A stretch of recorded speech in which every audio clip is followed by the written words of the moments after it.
અમદાવાદમાં ધંધુકા પાલિકામાં મતગણતરી પૂરી થઈ ગઈ। વોર્ડ નંબર 7માં મતગણતરી પૂરી થઈ। ભાજપની પેનલનો ભવ્ય વિજય થયો। ભાજપના 3 ઉમેદવારોનો વિજય થયો છે, ત્યારે કોંગ્રેસના 1 ઉમેદવારની જીત થઈ છે। એક બેઠક પર અપક્ષ ઉમેદવારનો વિજય થયો છે।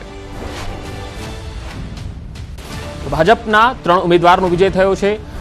અમદાવાદમાં ધંધુકા, બાવળા અને સાણંદ આ ત્રણેય નગરપાલિકાની ચૂંટણીના પરિણામો આવી ગયા છે અને અહીંયા ધંધુકા પાલિકામાં મતગણતરી પૂરી થઈ ચૂકી છે। અહીંયા ભાજપના ઉમેદવારો જે છે એ વિનિંગ પોઝિશનમાં આવી ગયા છે। વોર્ડ નંબર 7માં મતગણતરી પૂરી થઈ ગઈ છે અને અહીંયા ભાજપના 3 ઉમેદવાર જીત્યા છે। ભાજપની પેનલનો ભવ્ય વિજય થયો છે।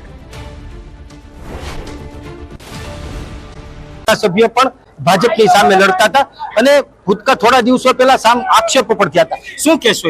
એ ધારાસભ્ય સોમનાથના છે, અહીંયાનો તો એ દીકરો છે। આ વિસ્તારના ધારાસભ્ય છે જ નહીં, એટલે અમારા માટે અહીંયા ધારાસભ્ય છે જ નહીં। પણ એમણે જે વાણી વિલાસ કર્યો, બરોબર, એ વાણી વિલાસના કારણે મને 10% મત એમને વધ્યા અને એ જે વાણી વિલાસ કરે એટલે મારે એનો જવાબ દેવો એવું છે જ નહીં। હું હંમેશા મારા વિરોધીઓને ક્યારેય જવાબ દેતો જ નથી, પરિણામથી જ મારો જવાબ હોય। 100% રાજેશભાઈ, એવા ક્યાં કામો છે તમારા ડ્રીમ પ્રોજેક્ટ કે જે ચોરવાડ નગરપાલિકામાં તમે કરશો આવતા દિવસો?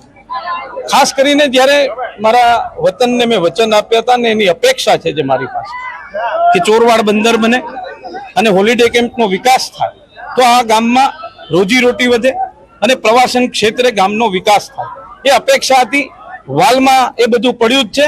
નગરપાલિકા બન્યા પછી વાલ ધીમે ધીમે ખુલી જશે એવું હું તમારા વતી એમને વચન આપું છું। ચોક્કસથી તો આ હતા રાજેશ ચુડાસમા કે તેણે પોતે એવું કીધું છે કે જે રીતે ચોરવાડનો જે વિકાસ કરવાનો છે તે મારું પ્રથમ અગ્રિમતા રહે છે અને જે ચોરવાડની રોજગારી અને ટુરિઝમને વિકસાવવાનું છે તેને પ્રાધાન્ય આપવામાં આવશે।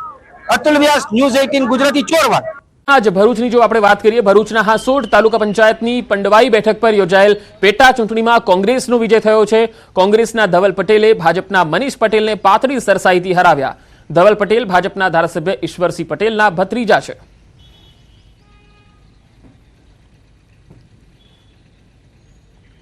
તો સુરતના ઉમરપાડાના ધાણાવડ બેઠક પર ભાજપના ઉમેદવાર દીપિકા વસાવાની જીત થતા કાર્યકર્તાઓએ ફટાકડા ફોડ્યા। દીપિકા વસાવા 1094 મતોથી વિજયી બન્યા છે। સાવરકુંડલાના વોર્ડ નંબર 1ની પેટા ચૂંટણીમાં એક બેઠક પર ભાજપની ભવ્ય જીત થઈ। આ તરફ હાલોલનું પરિણામ જાહેર થયું છે। હાલોલ નગરપાલિકા વોર્ડ નંબર 1માં ભાજપના 2 ઉમેદવારો જીત્યા, જ્યારે વડનગર નગરપાલિકાના વોર્ડ નંબર 1માં ભાજપના 1 ઉમેદવારની જીત તો કોંગ્રેસે 1 બેઠક કબજે કરી લીધી। તો બોટાદ નગરપાલિકાની ચૂંટણીમાં વોર્ડ નંબર 3ના તમામ ભાજપના ઉમેદવારોની ભવ્ય જીત થઈ। તમામે મતદારોનો આભાર માન્યો। આ તરફ બાવળા નગરપાલિકાની ચૂંટણીમાં ભાજપના ફાળે 14 તો કોંગ્રેસે 13 સીટ પર, જ્યારે 1 સીટ પર બીએસપીએ કબજે કરી લીધી છે। તો પાટણના ચાણસ્મા નગરપાલિકામાં અપસેટ સર્જાયો છે। ભાજપમાંથી સસ્પેન્ડ કરાયેલા પુરુષોત્તમ પટેલે વોર્ડ નંબર 5માંથી અપક્ષ ઉભા રહેતા જીત હાંસલ કરી લીધી, જ્યારે જંબુસર નગરપાલિકાના વોર્ડ નંબર 1માં ભાજપના અમીશ વાઘેલાએ ભાજપનો ઝંડો ગાળી દીધો છે।